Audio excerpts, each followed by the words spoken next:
You're watching Shravane Mukti channel.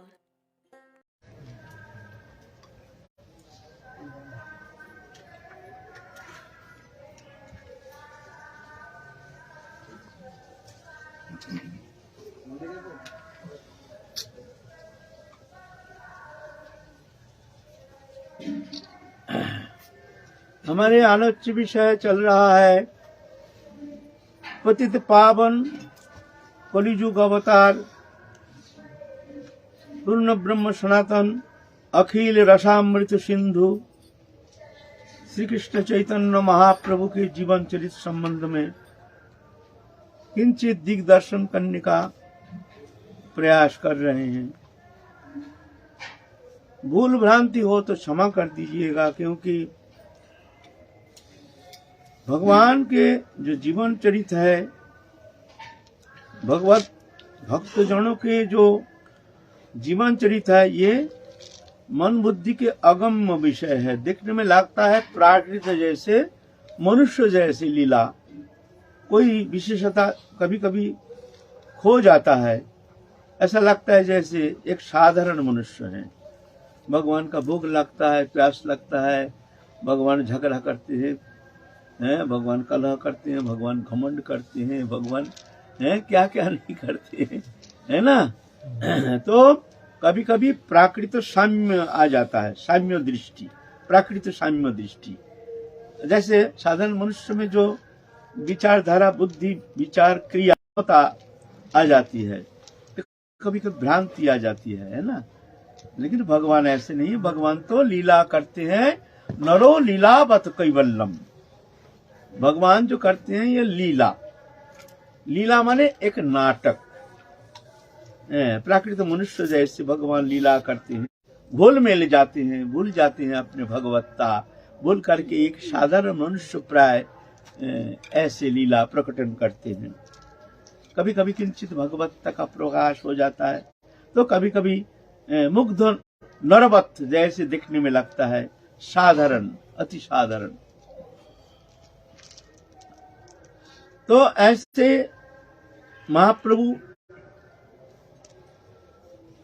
अब 14-15 साल उम्र हो गया है। बड़े भाई जो है विश्वरूप, संसार को अनित्य जान करके, दुखमय जान करके, मनुष्य जीवन एकमात्र भजन के लिए ही भगवान ने, प्रभु ने प्रदान किए हैं। ये मनुष्य जीवन एकमात्र हरि भजन के लिए दिया गया है। पशु जैसे भोग वृत्ति के लिए नहीं। हमारे समस्त इंद्रिय वृत्ति, चक्षु, कर्ण, नासिका, जीभ तक, ये हमारे भोग वृत्ति के लिए नहीं दिया गया है। ये दिया है जोग के लिए, भोग के लिए नहीं।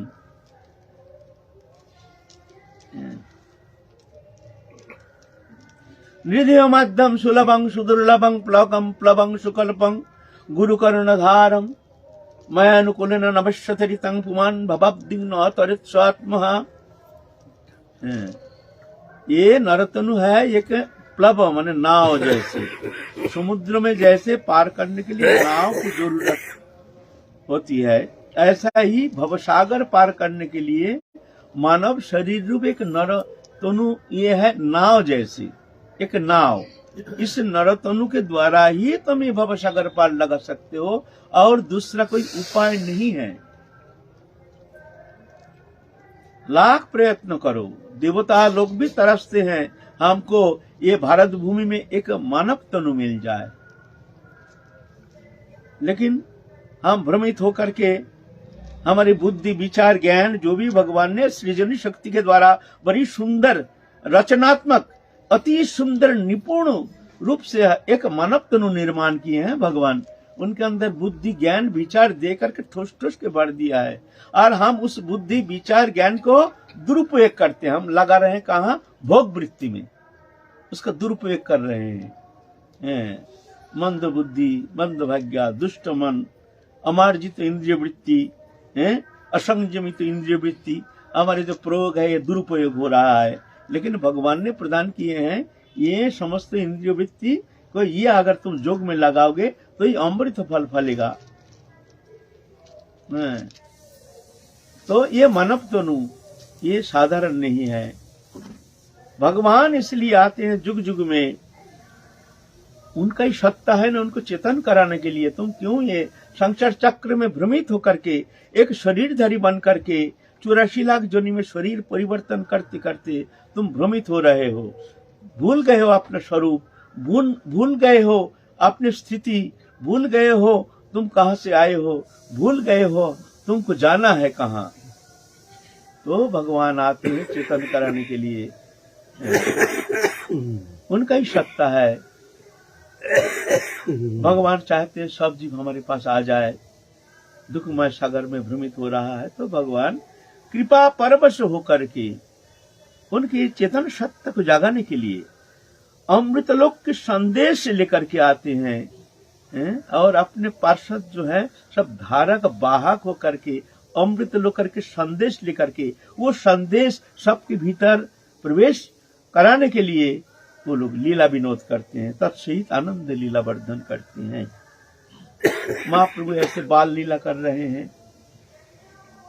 उनके बड़े भाई संसार को अनित्य जान करके विद्या क्या है, सा विद्या तन्मति रिया। हमारी जो धर्मशास्त्र विद्या किसको कहते हैं?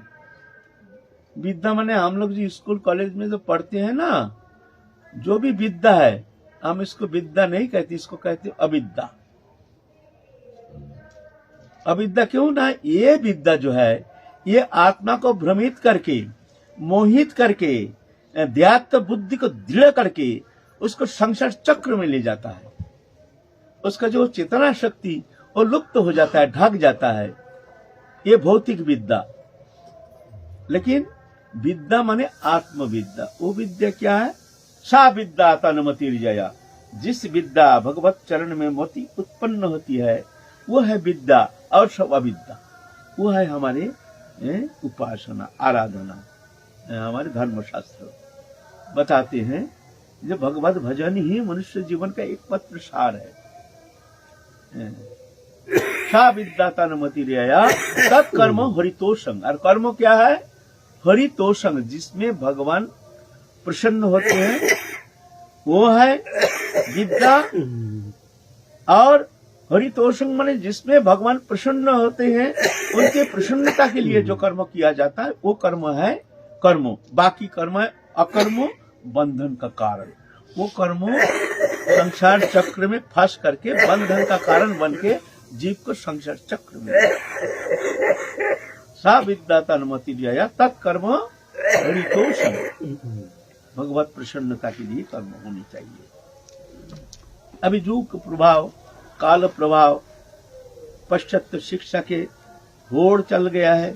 धीरे धीरे हमारी संस्कृति, हमारी सभ्यता, हमारे आध्यात्मिक चेतना शक्ति, हमारे जो संस्कृत सनातन धर्म के जो चेतना वो धीरे धीरे कुछ हमारे राजनीतिकरण के माध्यम से धीरे धीरे इसको मिसगाइड करके, इसका गलत रूपरेखा दे करके, इसको एक अलग दिशा दे करके इसको भ्रमित कर रहे हैं मनुष्य को। हिंदू धर्म। अब धर्म का शब्द आता है, ये धर्म का माने नहीं जानता है, धर्म कहते हैं हिंदू धर्म। हिंदू धर्म नहीं, हिंदू धर्म माने सनातन धर्म। हिंदू शब्द आया है सिंधु प्रदेश में, सिंधु सभ्यता से हिंदू सभ्यता, वहाँ के जो सभ्यता है वह हिंदू सभ्यता, उनके धर्म है सनातन धर्म। तो सिंधु प्रदेश से आने के कारण वहाँ सिंधु सभ्यता से हिंदू सभ्यता, और उनका धर्म हिंदू धर्म। माने हमारे धर्म का नाम हिंदू धर्म नहीं, हमारे धर्म का नाम है सनातन धर्म। माने पहले था, अभी है, पीछे रहेगा। यह सनातन धर्म भगवान से आया है। ये कोई जाति विशेष, गोष्ठी विशेष, व्यक्ति विशेष के लिए नहीं, इस समस्त मानव जाति के लिए ये धर्म, समस्त मानव जाति के लिए, हमारे विश्व मानव धर्म। ये नहीं हिंदू धर्म एक अलग है, मुस्लिम धर्म अलग है, क्रिश्चियन धर्म अलग है, ये बात नहीं है। हमारे धर्म का फाउंडेशन है, धर्म का जो बेस है, फाउंडेशन है, वो हमारे सनातन धर्म। समस्त मानव जाति के लिए, मानव सभ्यता के लिए, मानव शांति के लिए ये है हमारे धर्म। अहिंसा सत्यम अस्त्यम शौचम संयमम ये बचा ये तत्समासिकं प्रत्य धर्म पंच लक्षणम। ये धर्म का 5 लक्षण अहिंसा सत्य अस्त्य शौचम संयम आदि जो है। तो पहले जो हमारे ये शिक्षा पद्धति सनातन धर्म शिक्षा ही हमारे शिक्षा का माध्यम था। संस्कृत पहले और कोई माध्यम नहीं था। इंग्लिश फिलिश जो शिक्षा है ये पीछे ब्रिटिश आने का बाद ये शिक्षा आकर के हमको प्रभावित किया है। लेकिन हमारे जो सनातन शिक्षा संस्कृति और वह धर्म ही एकमात्र उनके शिक्षा के एकमात्र लक्ष्य वस्तु है। भगवत उपासना सा विद्या तन्मतिर्जया। वही विद्या है जो भगवत चरण में मति उत्पन्न होती है, वही विद्या है, बाकी सब अविद्या। महाप्रभु विद्याभ्यास कर रहे हैं। बड़े भैया संसार का अनित्य जान करके संसार छोड़ के चले गए हैं संन्यास लेकर के। पिता भी अल्प समय में थोड़ा ही दिन में नित्य लोग पधार गए। सिर्फ माँ है और निमाई है। माँ के तो एकमात्र जीवन आधार निमाई। निमाई को देखे बिना माँ एक पलक रह नहीं सकती है। 1 मिनट अगर घर में आने में देरी हो गई तो बस सोच माता के जैसे मान लो सब शून्य हो गया, निकल जाती है रास्ते में, निमाई निमाई तुम देखो हमारी निमाई अभी तक घर क्यों नहीं आया। वही मन में धुक धुकी, शायद हमारे बच्चा, एक तो बच्चा वो तो चले गए सन्यास लेकर के, पिता भी चले गए, आप ये एकमात्र निमाई है हमारे नीलमणि, हमारे जीवनाधार। निमाई बिना एक पलक भी माता रह नहीं सकती है। इसी तरह से सोची माता एक निमाई को देख करके उनके मुख चंद्रिमा दर्शन करके ही एकमात्र शांति के स्रोत जो है, एकमात्र निमाई के मुखार बिंदु जो है, यही सोची माता के जीवन आधार है। अध्ययन कर रहे हैं, अध्ययन करते करते आप बहुत अच्छी स्थिति में आ गए हैं और ऐसी विद्वत्ता अल्प समय में ही मान लो समस्त व्याकरण जो है ये पूरा कंठस्थ कर लिया, कला व्याकरण आदि सब कंठस्थ कर लिया। आप प्राइमरी छोड़ करके आगे बढ़ेंगे, न्याय पढ़ने के लिए चले गए हैं। गंगादास पंडित नाम के वहाँ प्रवीण पंडित थे, उनके विद्यालय में बहुत सारे बड़े बड़े शास्त्र सब अध्ययन करने के लिए आते थे। योग दर्शन, न्याय, फिर काव्य अलंकार, ये सब हमारे अध्ययन के विषय वस्तु था। अभी तो ये है ही नहीं, अभी तो बदल गया शिक्षा पद्धति। अभी तो सब पूरा कोर्स ही बदल गया। ऐसी बुद्धि भी उस तरह से बदलती जा रही है। विद्या भी उस तरह से जा करके भ्रमित करके मनुष्य को एक भोग विलास में उस विद्वत्ता का प्रयोग हो रहा है। बड़े विद्वान है तो विद्वत्ता लगा रहे हैं अपने भोग वृत्ति में, किस तरह से पैसा कमाया जाए, किस तरह से धंधा किया जाए, किस तरह से चीटिंग किया जाए, ये सब नाना प्रकार उपाय। वो विद्वत्ता, बड़े बड़े विद्वान करोड़ों रुपया घोटाला कर देता है, कोई जान नहीं पाता। विद्वत्ता ही कारण है, उनकी विद्वत्ता इस तरह से बड़ी चतुराई के साथ घोटाला कर देते हैं, करोड़ों रुपया, कोई जान नहीं पाता है। समाज जीवन में प्रतिष्ठा है, मान प्रतिष्ठा है, ये विद्वत्ता ही कारण है। ये विद्वत्ता जब ये धर्म जब बहिर्भूत हो जाता है तब जाके ये विद्वत्ता हानिकारक हो जाता है। लेकिन हमारी जो सनातन धर्म, सनातन पद्धति ऐसे नहीं। ये शिक्षा के एकमात्र चरित्र गठन के, अपने नैतिक शिक्षा के लिए ये मूल आधार संस्कृति हमारी। तो वहाँ धीरे धीरे अब निमाई पंडित न्याय अध्ययन करने के लिए गए हैं। अब वहां पर अध्ययन करते हैं मुरारी गुप्तो वह वृद्ध हैं, माने निमाई पंडित से उम्र से बहुत बड़े हैं, विद्वान भी है, न्याय अलंकार योग दर्शन आदि सब उसमें निपुण हो गए हैं, प्रवीण भी हैं। और निमाई पंडित है अल्प उम्र, लेकिन अल्प उम्र में उनकी जो विद्वत्ता है वो असाधारण। वो तो सबको चैलेंज देते हैं। बड़े बड़े वहां के जो बड़े बड़े भट्टाचार्य कहते हैं, भट्टाचार्य माने पंडित होकर के भट्टाचार्य उपाधि लेते थे। उपाधि माने वो बड़े पंडित है, तो उनको भट्टाचार्य पदवी दी जाती थी। तो निमाई पंडित टंकार मारते थे। हाँ, बड़े बड़े भट्टाचार्य बनते हैं, बड़े बड़े विद्वान बनते हैं। हमारे साथ एक बार तर्क करके कक्षा करके देखे ना, हमको अगर हरा करके जीत जाए तब जानेंगे जो हाँ भट्टाचार्य है, बड़े पंडित है। टंकार मारते थे, बड़े घमंडी थे निमाई पंडित, बड़े घमंडी। अरे है तो भगवान, बड़े घमंडी थे, बड़े टंकार मारते थे।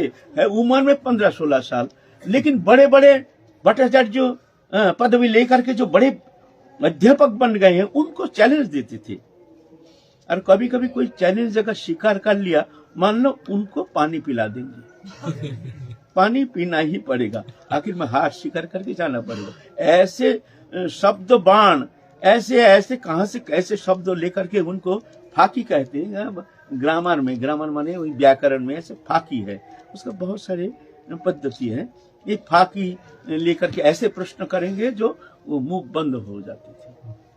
इसीलिए निमाई पंडित रास्ते में विद्यालय में टंकार देते थे। बड़े बड़े पंडित जब बगल से जाते थे, बड़े पंडित, हाँ ऐसे पंडित जो हमारे साथ कक्षा कर नहीं सकता है, हमारे साथ हमारे पास बैठने में जो शर्म करता है, वो क्या पंडित है। एक बार हमसे हमारे पास बैठे, हमसे तर्क करें, हमसे जीत ले, हमसे जीत जाए तब तो जानेंगे ना पंडित। और बड़े पंडित उम्र से भी बड़े हैं, ऐसा करके देखते तो निमाई पंडित की तरफ, लेकिन सामने जाकर कुछ बोलना बड़ा सहज बात नहीं था। अब निमाई पंडित तो कभी कभी बैठ जाते हैं, कभी कभी बड़े बड़े पंडितों के साथ जाकर के कक्षा करना शुरू करते हैं। इस तरह से निमाई पंडित जो हैं उनका पदवी दे दिया सबने। जो ये निमाई पंडित उम्र में छोटे हैं, लेकिन सबको ही उनको, पहले तो ब्राह्मण घर के हैं, कुलीन ब्राह्मण, मिश्र पुरंदर कुलीन ब्राह्मण, सबको प्रणाम करते थे। फिर देखने में भी उनके ईश्वर होने के कारण उनके भीतर एक शक्ति, जिस शक्ति के सामने सब पराभूत हो जाती थी, उनके देखकर ही सब संकुचित हो जाती थी। ये भगवान की एक विशेष शक्ति है। उनके सामने कक्षा करना साधारण के लिए संभव नहीं था। ये भगवान है ना, उनमें एक साध्यास कहते हैं इसको, माने भय, संकोच, लज्जा, ये सब कह गुण आकर के घेर लेते हैं जब देखते ही उनके सामने। ये भगवान के गुण है, उसको कहते हैं साध्यास। साध्यास आ जाते थे और खूब टंकार मारते थे। मुरारी गुप्त थे, बड़े भोले भाला, बड़े विद्वान, और उनसे उम्र में भी बड़े हैं, और अलंकार शास्त्र आदि पढ़ करके बहुत प्रवीण हो गए हैं, ऐसे नहीं। तो निमाई पंडित जब इस तरह से टंकार देते हैं, मुरारी गुप्त सोचते हैं बालक है, अल्प उम्र है, इससे क्या कक्षा करेंगे, चलो सहन कर लो, कुछ बोलो मत। जब बोलता नहीं, वो वैद्य था। वैद्य माने कुछ जड़ी बूटी आयुर्वेदिक कुछ चिकित्सा में पारदर्शी थे मुरारी गुप्त, उनका चिकित्सा में बहुत नाम था। हाँ, आते हैं बगल में बैठ करके, ये वैद्यगिरी थोड़ी है, ये पढ़ाई है भाई, ये संस्कृत है, ये कठिन बात है। ये सब वैद्यगिरी अपना घर पर, ये वैद्य के द्वारा ये सब कठिन पढ़ाई, ये व्याकरण के जो ये उतना साहस थोड़ी है, ये क्या कक्षा करेंगे। ये वैद्यगिरी, वैद्य वो तो जड़ी बूटी का। फिर भी मुरारी गुप्त कुछ कहते नहीं है, चलो बालक है, और अच्छा भी लगता है, ऐसे नहीं उनसे बात करके, ऐसे नहीं। बड़े इतने मीठी मीठी बोली के द्वारा, इतना सुंदर शब्द शैली के द्वारा इतना सुंदर प्रभावित करते थे। जो इनके नेता निमाई पंडित के साथ जिसने एक बार बैठा है वो उसको भूल नहीं सकते। उनकी मीठी व्यवहार हरा करके भी उनको फिर इस तरह से संतुष्ट कर देते थे शब्द के द्वारा। अरे हम तो ऐसे आपके बालक जैसे हैं, हम कहाँ हैं, आप कहाँ हैं, आपकी विद्वत्ता कहाँ है, आप दुखी मत होइए, ऐसे तो होता रहता, विद्वत्ता है, ऐसे करके उनको एकदम चित्त को प्रसन्न कर देती थी। तो मुरारी गुप्त तर्क वितर्क कम करते नहीं थे। जे भाई ये तो बालक है, ये बालक है, क्या इससे कक्षा करेंगे, और ये अभी व्याकरण अध्ययन करके अभी न्याय पढ़ रहा है। हम तो ये सब पास करके आए हैं, अभी हम शब्द अलंकार आदि ये पढ़ के भी हम आगे बढ़ गए हैं। कई एमए क्लास के छात्र हैं ना, वो कभी प्राइमरी स्टूडेंट है, उसके साथ कभी कक्षा करेगा? वो अगर कहे आइए हमारे साथ बैठिए आप बात कीजिए, तो वो हंसेगा, ये क्या कह रहे हैं ना। ऐसे ही है मुरारी गुप्तो। लेकिन ऐसे ऐसे तीखे शब्दबान मारते हैं निमाई पंडित, जो छाती में भेद करके चला जाता है। शब्दबान, हाँ हाँ, कितना वैद्य देख लिया हमने, ये वैद्यगिरी और ये विषम है संस्कृत भाई। ये यहाँ तुम्हारे प्रवेश कहाँ भाई, ये वैद्यगिरी थोड़ी है, जोड़ी बूटी का काम थोड़ी है, ये जोड़ी बूटी नहीं है, ये विद्या है तो हिम्मत है तो हमारे पास बैठ करके हमको समझाओ, थोड़ा सा देखे, थोड़ा सा तुम्हारी कितना विद्वत्ता है। फिर भी वैद्य जी कुछ कहते नहीं है, और उनको सिरमुख देख करके बड़े प्रसन्न हो जाते। कैसे न जाने उस मुख में क्या एक ऐसे एक स्मित हास्य, उनका हंसी में ना जाने क्या एक झलक है कि देखते ही हृदय कमल जैसे खिल जाता है, एक आनंद की सिहरन आ जाता है। क्या जाने उस मुख चंद्रिमा में क्या छिपा हुआ है, वो शरीर में न जाने क्या एक ऐसे आनंद की पूंजी है, जो देखते ही आनंद का एक सिहरन खिल जाता है शरीर में। ऐसे सभी कोई कुछ कहते नहीं है। एक दिन निमाई पंडित भाई मुरारी गुप्तो कुछ कहते नहीं है, भाई इनसे तो हमको बैठना ही है। मुरारी गुप्तो बड़ा घमंडी है, ये सोचते हैं जो हम बड़े पंडित है, इनसे क्या लड़ेंगे, ये तो बच्चा है। कोई बात नहीं भाई, मौका आ जाएगा तो हम तुमको पंडित, तुमको हम दिखाएंगे तुम्हारा जड़ी बूटी क्या है और विद्वत्ता क्या है। एक दिन क्या हुआ, निमाई पंडित धोती पहने हुए हैं, 15-16 साल, लेकिन देखने में पूर्ण यौवन जैसे, एकदम छटा बिखर रहा है शरीर से, जैसे ऊंची छाती, इतने सुंदर मुखमंडल, घुंघराली केस, ऐसे घुंघराली केस यहाँ तक, जनेऊ है, उत्तरीय है, खाली बदन, धोती पहने हुए, खड़ों पहने हुए, हंसते हुए जब जाते हैं तब सब ऐसे कोई व्यक्ति नहीं है जो उनके मुख की तरफ देखते नहीं है। आह कितने सुंदर, न जाने किस दिव्य लोक से आए हैं, ऐसे एक दिव्य स्वरूप। लेकिन है बड़े घमंडी, है बड़े घमंडी। सब पंडित लोग कहते हैं है बड़ा घमंडी। अगर घमंडी, एक दिन वो बड़े बड़े श्रीवास पंडित आदि है ना, वो तो पितृ समान है, उमन में बड़े हैं, बहुत बार कहे भी है निमाई पंडित को, अरे निमाई पंडित क्या तुम घमंड दिखाते हो, विद्वत्ता ये क्या करेगा, तर्क वितर्क फाकी आदि क्या करेगा भाई, भजन करो, भजन करो, भजन करो, उसी में काम होगा। नहीं, ये विद्वत्ता का कोई दाम नहीं, अगर भजन नहीं तो विद्वत्ता क्या काम का है।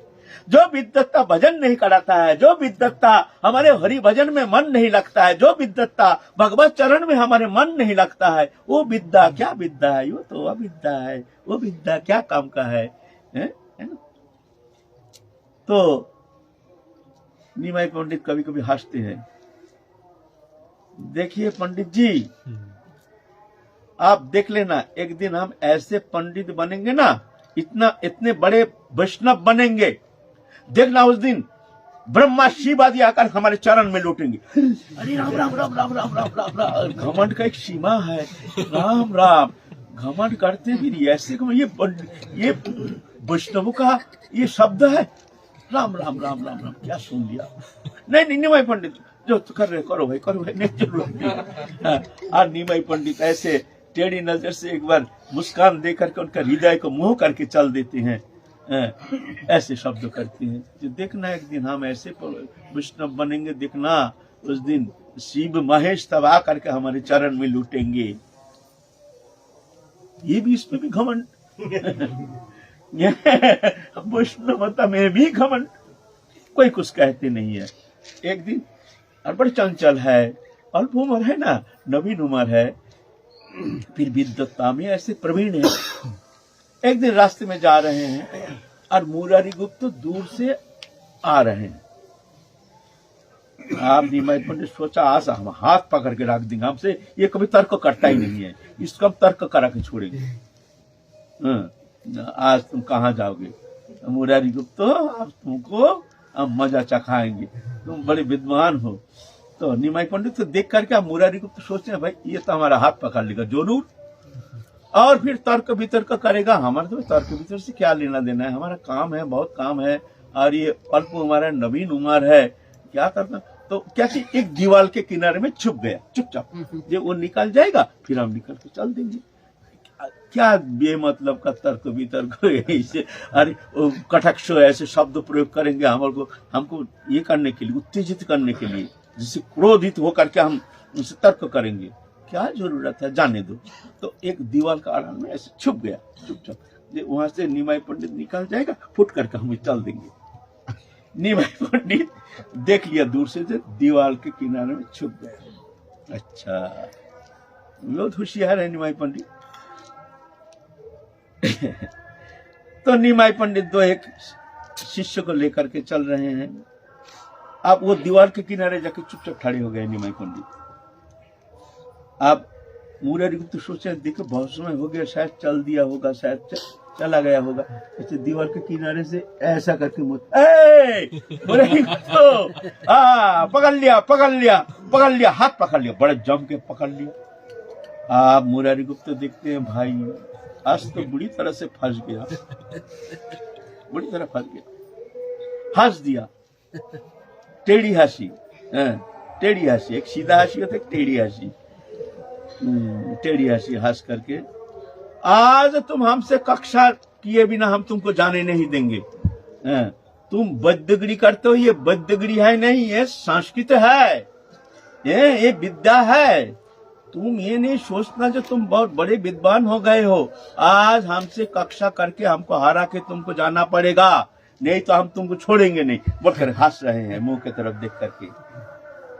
निमाई मुरारी गुप्त भी देखते हैं भाई ये तो हमको छोड़ेगा नहीं, तो इसको हम ऐसे शब्दों, ऐसे शास्त्रों संबंध में ऐसे चर्चा करेंगे जो ये अध्ययन किया नहीं है।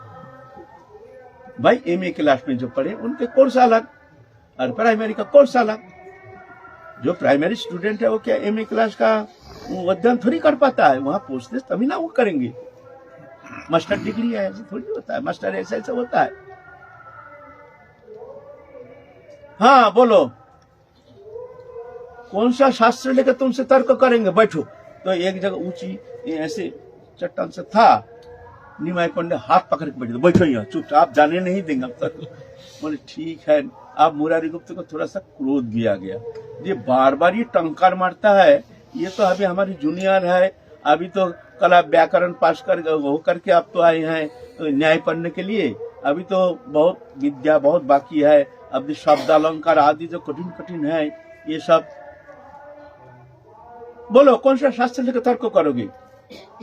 तुम तो व्याकरण जानते हो और न्याय जानते हो, और क्या जानते हो? तो निमाई पंडित कहते हम तुमको कब कहा जो न्याय शास्त्र लेकर के या व्याकरण लेकर के हमसे तर्क करो? हम तुमसे ऐसा कहा शब्द? हम कहा हमसे तर्क करो? तो कौन से शास्त्र लेकर तर्क करोगे? मुरारी गुप्त कहती है तुम्हारे जिस शास्त्र में तुम्हारा दखल ज्यादा है, माने तुमने अच्छी तरह से पकड़ है, ऐसा अगर जो शास्त्र है उस शास्त्र लेकर हम तुमसे तर्क करेंगे। बताओ। मुरारी गुप्त देखते हैं ये तो अलंकार अध्ययन किया नहीं, अलंकार बहुत आगे, माने बहुत ऊपर क्लास में उठ करके वो एमए क्लास का कोर्स है, माने संस्कृत में अलंकार, काव्य अलंकार। ये तो अलंकार अध्ययन किया नहीं, इससे ये शास्त्र लेकर के इसका हम मुंह बंद कराएंगे जो जीवन में कभी हमसे कक्षा नहीं करेगा, क्योंकि वो अध्ययन किए नहीं, वो जानते अच्छी तरह से कि एक ही स्कूल का विद्यालय का स्टूडेंट है ना, ये ऊपर अध्ययन करते हैं, नीचे उसमें। बोलो तुम्हारा मन जो चाहे वही शास्त्र संबंध में अध्ययन तर्क करेंगे, जिसमें हाँ ये याद रखना, जिस शास्त्र में तुम्हारा ज्यादा दखल है, ज्यादा पकड़ है, उस शास्त्र से तर्क करना हमसे। निमाई पंडित कहते हैं अच्छा, आज तुमसे हम काव्य अलंकार लेकर के तर्क करेंगे। अरे काव्य अलंकार के जो शास्त्र तुम्हारा मन चाहे उसी सब्जेक्ट में हम तुमसे तर्क करेंगे। भगवान है ना। आप मुरारी गुप्त ऐसे कठिन कठिन शब्द काव्य अलंकार का प्रश्न कर रहे हैं और निमाई को देख टुकड़ा टुकड़ा करके उसको ये करके दिखा करके अपना पक्ष स्थापना करते हैं। देखो यह है, ऐसे है। फिर मुरारी गुप्त वो काव्य अलंकार जो बहुत आगे पढ़े हैं वो भी इस तरह से स्थापना करते हैं। निमाई पंडित उसको खंडन करके अपना पक्ष स्थापन करते हैं। आप पसीना छूट गया मुरारी गुप्त का। अरे ये काव्य अलंकार कभी पढ़ा नहीं, किताब भी देखा नहीं। अरे काव्य अलंकार संबंध में इसका इतने ज्ञान, ये बड़े बड़े विद्वान बड़े बड़े भट्टाचार्य का भी इतना अनुप्रवेश संभव नहीं है। ये कौन है? ये मनुष्य में तो ऐसे संभव है नहीं जो पढ़े नहीं है जिस सब्जेक्ट में। आप तर्क करते करते मुरारी गुप्त आप एकदम हरा नहीं है, लेकिन उनको हरा नहीं पाया निमाई पंडित को। मुंह की तरफ दिख रहा है। कौन है ये? साधारण मनुष्य तो साधारण मनुष्य में इतने विद्वत्ता होना तो संभव नहीं है। है कौन? दिखने में भी एक अद्भुत अद्भुत उनके चेहरा दिखने से लगता है अचिंत, तो एक अलौकिक लोक से आए हैं जैसे। ऐसे एक पुरुष, आकर्ण नेत्रों, मुक्तादाम जैसे दंत पुक्ति, होंठ जैसे बिंबाधर जैसे ओष्ठ, चेहरा अति सुंदर, उज्जवल चंद्रकांति जैसे मुखार बिंदु, घुंघराली केश, एकदम ऐसे दिव्य मूर्ति देख करके सोच रहे है कौन। तो निमाई पंडित क्या किए है? अस्ते करके उनके छाती में हाथ धर दिया। निमाई पंडित धरते ही माने मान लो एक अतीन्द्रिय अचिंतो दिव्य जगत के एक आनंद की छटा जाके अणु परमाणु में प्रवाहित होकर के जैसे एक दिव्य आनंद सिंधु में जैसे डुबो दिया। शिहरण चल रहा शरीर में, एक आनंद के दिव्य आनंद के स्रोत, एक अद्भुत अलौकिक अचिंत्य अगम्य। ये तो कोई मनुष्य में संभव नहीं है। आहा, कैसे भी हो, कोई भी हो, ये हमारे लिए प्रणम्य है। निमाई पंडित आप शांत हो गए। मुरारी गुप्त सुनो, आज जाकर के किताब अच्छी तरह से देखना, शास्त्र देखना, फिर एक दिन बैठेंगे। हाँ, खूब अच्छी तुम बोलना जिसमें तुम्हारा अनुप्रवेश ज्यादा है वो शास्त्र लेकर के तुमसे हम तर्क करेंगे। आज जाओ, आज अच्छी तरह पोथी देखना, पोथी देख करके फिर जाना, हमसे तर्क करने के लिए आना। बोलकर हास करके ऐसे जा रहे हैं जैसे हमारे प्राण को खींच करके लेके जा रहे हैं कोई अचिंत शक्ति, अचिंत दिव्य लोक के एक कौन दिव्य पुरुष जैसे आनंद सिंधु के निमग्न होकर के हमको भी डुबा दिया उस आनंद सिंधु में। आहा, अगर वैष्णव होता तो इनके चरण कमल पलक के लिए भी हम कभी छोड़ते नहीं। ये अगर वैष्णव होता, कोई भी हो, कैसे भी हो, लेकिन है ये दिव्य लोक के कोई पुरुष, अगर ये वैष्णव होता पलक के लिए हम इनकी चरण कमल को कभी छोड़ता नहीं। देखते रह गया। निमाई पंडित हंसते हंसते जा रहे हैं, हाथ को हिलाते हिलाते, हंसते हंसते। अद्भुत मुख चंद्रिमा, उनके स्मित हास्य देख करके जैसे हृदय कमल जैसे खिल जाता है। कौन है ये पुरुष? तो देखते रह गए मुरारी गुप्त।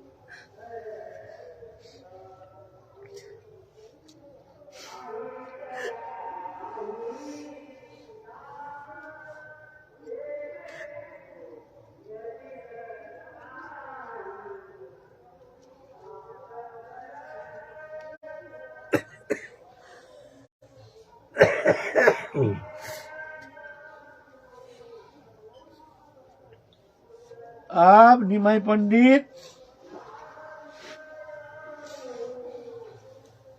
एक दुर्गा मंडप था, मंडप बने जहां पर दुर्गा पूजा होती है ना, बंगाल में दुर्गा पूजा अधिक होती है, इधर तो होता नहीं है, इधर ऐसा कम है। वो मंडप में बैठ करके विद्याभ्यास करते हैं और बहुत छात्र भी है, बहुत सारे उनका फॉलोअर है। उनके सानिध्य में आकर के वो भी क्लास करते हैं। माने विद्यालय नहीं, वह है प्राइवेट कोचिंग सेंटर जैसे है ना, यहाँ कोचिंग सेंटर है ऐसा ही। कभी कभी निमाय पंडित वहाँ बैठ करके बहुत शास्त्रों को कोचिंग देते हैं, सिखाते हैं, विद्या अध्ययन कराते हैं। स्कूल है नहीं, वही मंडप में वहाँ बैठ करके वो ऐसे विद्या चर्चा करते हैं, शिक्षा देते हैं। ऐसे इनकम भी तो है नहीं, घर में तो कोई कमाई तो है नहीं। इस तरह से 2-4 पैसा जो भी आकर के देते हैं वेट पढ़ने में, ऐसा मांगते नहीं है। फिर उसमें से उनका गुजारा भी हो जाता है।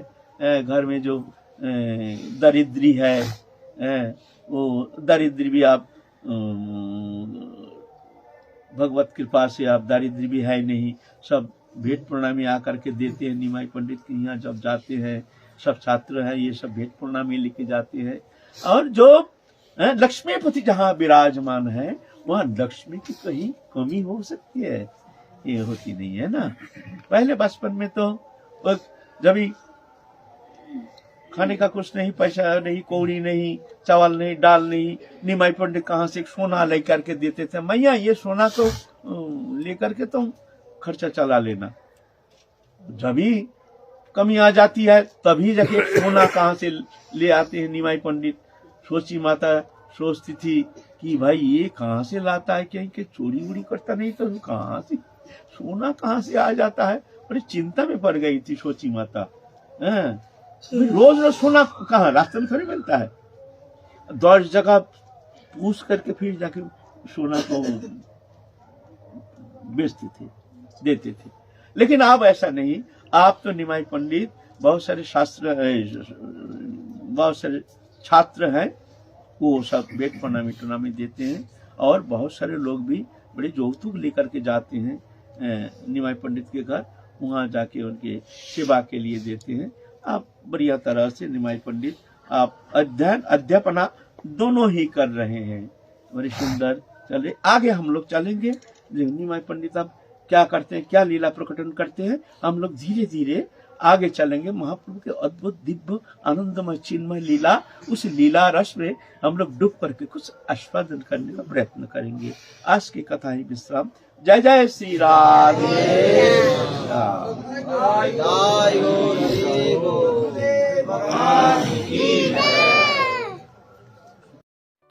Subscribe to our YouTube channel.